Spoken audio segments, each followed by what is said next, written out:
Tai periodas, kai yra ką apkaltinti.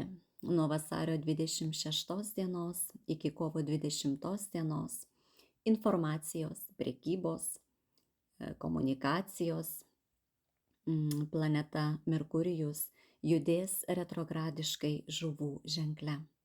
Nesėkmių metas.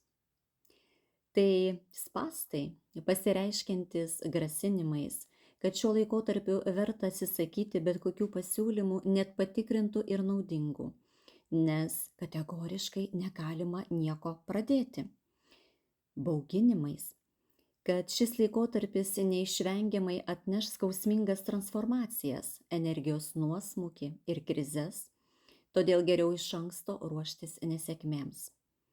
Taip pat galite išgirsti gąsdinimų dėl technikos gedimų, prie kurios geriau išvis nesiliesti, pasislėpti ir apskritai nebendrauti, nes per retrogradą sunku apskritai su kažkuo susitarti, kažko išmokti. Ir galiausiai genda technika, taip, todėl nieko negalima jokių būdų pirkti. Bet iš tiesų, tiesa yra ta, kad dauguma žmonių, žinodami ar nežinodami apie tokį periodą, pradeda naujus projektus, perka daiktus, nes svarbu yra tai ir gan sėkmingai visą tai daro. Svarbu yra tai, kad kiekvienas retrogradiškumas bet kokios planetos yra kiekvieną kartą skirtingas. Ir kiekvienas periodas gali turėti bendrų bruožų, tačiau danguje kas kartą yra ir kitų planetų. Ir todėl įtakos susiformuoja visiškai skirtingos, kada vieną kartą sėkmingesnis metas, kada netoks sėkmingas. Taip pat be abejonės yra svarbus individualūs rodikliai gimimo horoskopo. Ir galbūt gimėte su retrogradinė planeta savo žemėlapyje. Ir todėl tokie laikotarpiai gali jums reikštis visiškai kitaip. Taigi, kur nukreipti dėmesį vis dėlto retrogradinio Merkurijaus žuvyse metu, kai, kaip aš sakau, visada tai yra apie tai, kad gyvenimas nesustoja, tačiau tai yra metas vis dėlto būti atidesniems, dėmesingesniems. Ir jeigu mes lig šiol neskaitėme sutartyse smulkių tekstų, kas parašyta, tai dabar rekomenduoju skaityti.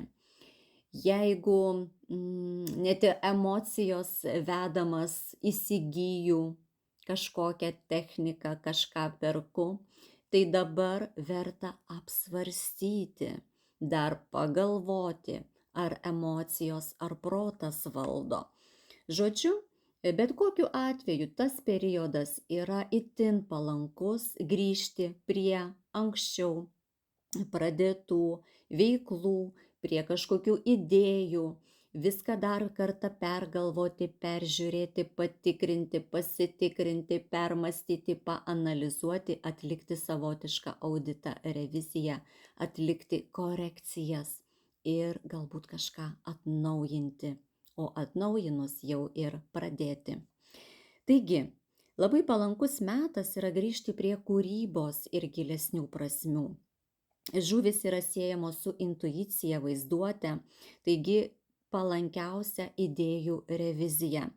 Prisiminkite savo projektus, kurie kadaise jūs įkvėpė, ar kokį rankraštį, ar muzikinį kūrinį, ar paveikslą, ką atidėjote, apleidote.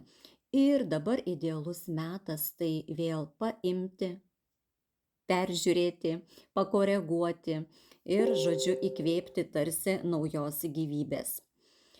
Taip pat galioja ir žinioms, sugrįžtikite prie nebaigtos kažkokios grožinės literatūros, filosofinės, psichologinės knygos, kuri kadaise jūs palėtė ir tikėtina, kad dabar joje išvelgsite naujų prasmių.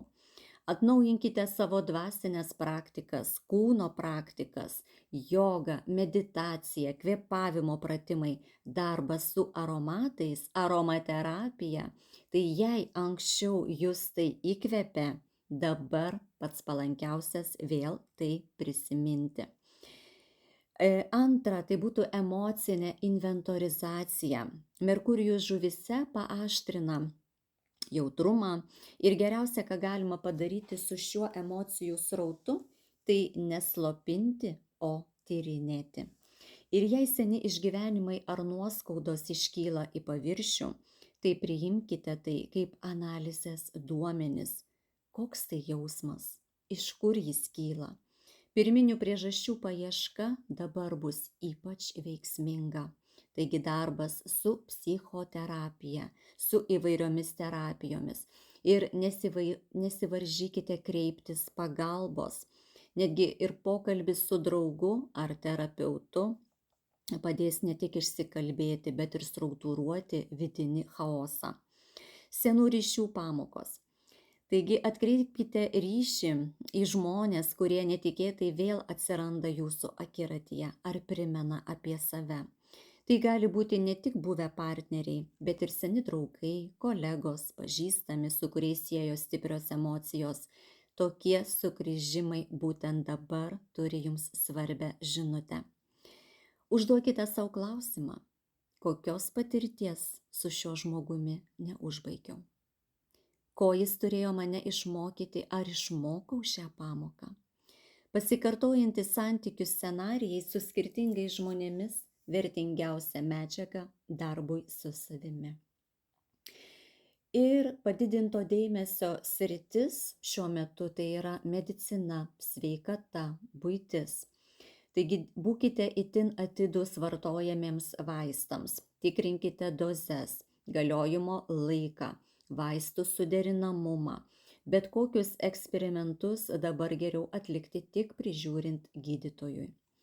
Bendra rekomendacija.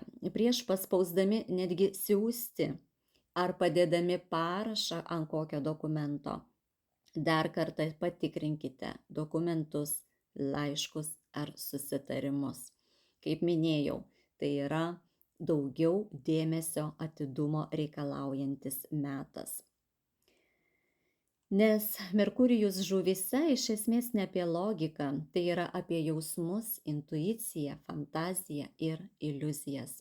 Ir retrogradiniu laikotarpiu viskas sustiprėja. Tai praktiškai galima painiava žodžiuose iki kovo 20. Nepasakyti dalykai, nuoskaudos be aiškios priežasties, senų jausmų iškilimas, klaidos dokumentuose, rūkas galvoje. Ir gali atrodyti, kad nesuprantate, ko norite, ir tai normalu. Ypač jautri sritis santykiai, nes Merkurijus žuvyse linkęs idealizuoti, prisigalvoti, tylėti vietoj atviro kalbėjimo, tikėtis, kad jis pats supras, o vėliau nusivilti. Taigi, jeigu kas neaišku, klauskite. Nefantazuokite. Reikalai ir pinigai, tai tikrinkite pavedimus, atidžiai skaitykite sutartis, nepasirašykite svarbių dokumentų vedami emocijų, netikėkite pažadais, tikrai viskas bus. Žuvis mėgsta tikėti, tačiau retrogradinis Merkurijus mėgsta tikrinti. Ir ką verta daryti šiuo laikotarpiu? Trumpai, tai užbaigti senus reikalus, susitvarkyti visas uodegas, sugrįžti prie nepasakytų temų, dirbti psichologiniais klausimais, klausytis intuicijos, bet tikrinti faktus. Ir tai palankus metas terapijai, kūrybai, vidiniam darbui, sąmoningiems suvokimams. Taigi linkiu pačio geriausio, palankiausio jums retrogradinio periodo. Jei buvo naudinga, įdomu, būtinai širdelę. Ir klausk, jeigu turi dar kokį nors konkretų klausimą šiam metui. Nepamirškime, kad ir užtemininis periodas vis dar tęsiasi. Sėkmės!